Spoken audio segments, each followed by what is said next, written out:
আজকে কিছুক্ষণের জন্য আমার সাথে শহর ছেড়ে গ্রামে চলুন। শহরের কংক্রিটের জঞ্জালকে পিছনে ফেলে রেখে গ্রামের মনোরম প্রাকৃতিক পরিবেশকে উপভোগ করুন। যদিও এটা একটা ডিজিটাল উপায়, তবুও এই ভিডিওর মাধ্যমে আমি এমন কিছু ফুটেজ নেওয়ার চেষ্টা করেছি যে ফুটেজগুলো দেখলে আপনি ঘরে বসেই কিছুটা স্বস্তি পাবেন। তাই আমার সাথে এই তীব্র গরমে শহর ছেড়ে কিছুক্ষণের জন্য গ্রামে চলুন। আজকে আমরা গ্রামে যাচ্ছি একটা বিশেষ উদ্দেশ্য নিয়ে।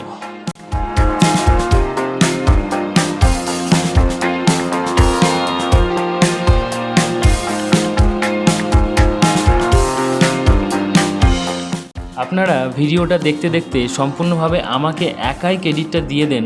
তার আগেই আমি বলে রাখি, আমি কিন্তু একা ছিলাম না, আমার সাথে ছিল আমার বন্ধু সোমনাথ এবং গ্রামের কিছু মানুষজন। তাই আমাকে একা ক্রেডিট দিয়ে বাকিদেরকে ছোট করবেন না।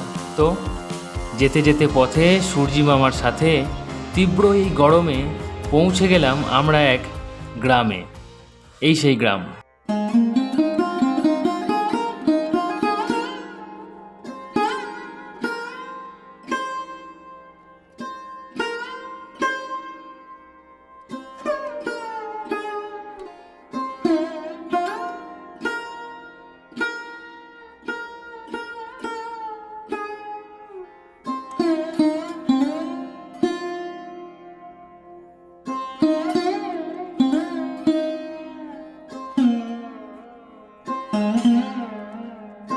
ভিডিওর প্রথমেই আমার যে বন্ধু সোমনাথের কথা বলেছিলাম, কালো রঙের গেঞ্জি পরে, এটাই হচ্ছে আমার বন্ধু সোমনাথ।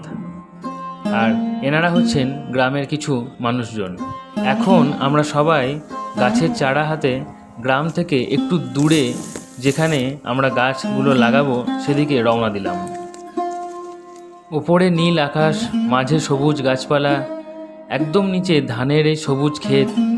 এই সুন্দর মনোরম পরিবেশটা দেখে একবার সত্যি করে মন থেকে বলুন তো, যে আপনাদের কি সত্যি বড় বড় বিল্ডিং ভালো লাগে, নাকি এই প্রাকৃতিক গ্রামের পরিবেশটা বেশি ভালো লাগে?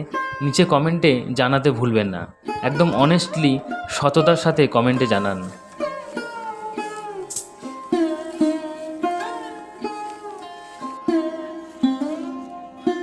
একে একে সবাই, যেমন আমি, আমার বন্ধু, গ্রামের কিছু দাদা, কিছু মানুষজন, সবাই চারিদিক দিয়ে লেগে গেল গাছ রোপণ করতে। ভিডিওর মাঝে একটা কথা অবশ্যই বলবো, যারা আমার পার্সোনাল ব্লগগুলো দেখতে চাও তারা অবশ্যই এই চ্যানেলটি সাবস্ক্রাইব করে রেখো। চ্যানেলটির নাম শান্তিনিকেতনের শান্তনু। এখনই চ্যানেলটি সাবস্ক্রাইব করে নাও এবং আমার সাথে জুড়ে থাকো। যারা আমাকে চেনো তারা হয়তো আমার শান্তনুস জ্ঞান মেইন চ্যানেল থেকেই চেনো। যারা আমার মেইন চ্যানেলের ব্যাপারে জানো না তাদেরকে বলে রাখি, আমার একটি মেইন চ্যানেল আছে যেখানে আমি রিলেশনশিপ প্রবলেম থেকে শুরু করে জীবনের অনেক সমস্যার সমাধান নিয়ে আলোচনা করি। তাদেরকে বলবো চ্যানেলটি অবশ্যই সাবস্ক্রাইব করে নেবে। এই ভিডিওর ডেসক্রিপশন বক্সে শান্তনুস জ্ঞান অর্থাৎ আমার মেইন চ্যানেলের লিঙ্ক তোমরা পেয়ে যাবে, যেখানে এখন 60,000-এরও বেশি মানুষজন আমাকে সাবস্ক্রাইব করেছে আমার কথা শোনে। গাছ রোপণ করা শেষ হলে আমরা এখানে খড়ের যে কুটির আছে সেই কুটিরে কিছুক্ষণ বসে সত্যি এসির থেকে বেশি ঠান্ডা অনুভব করলাম এবং মনটা যেন জুড়িয়ে গেল। তো কাজের ফাঁকে ফাঁকে এতটুকুই ফুটেজ নেওয়া হয়েছিল, বেশি ফুটেজ আমি নিতে পারিনি। যদিও আমি খুব একটা ব্লগ করতে পারি না, তবুও ব্লগটা কেমন লাগলো নিচে কমেন্টে জানাও। ভিডিওটা ভালো লাগলে অবশ্যই লাইক করো, শেয়ার করে দাও কিছু মানুষের মধ্যে, কারণ সেই মানুষগুলোও হয়তো একটা সময় আমাদের দেখে তারাও তাদের আশেপাশে জায়গা দেখে কিছু গাছ লাগাতে পারবে। আজকের মতো এটুকুই। Ta ta, take care, thank you, ভালো থেকো, ভালো রেখো।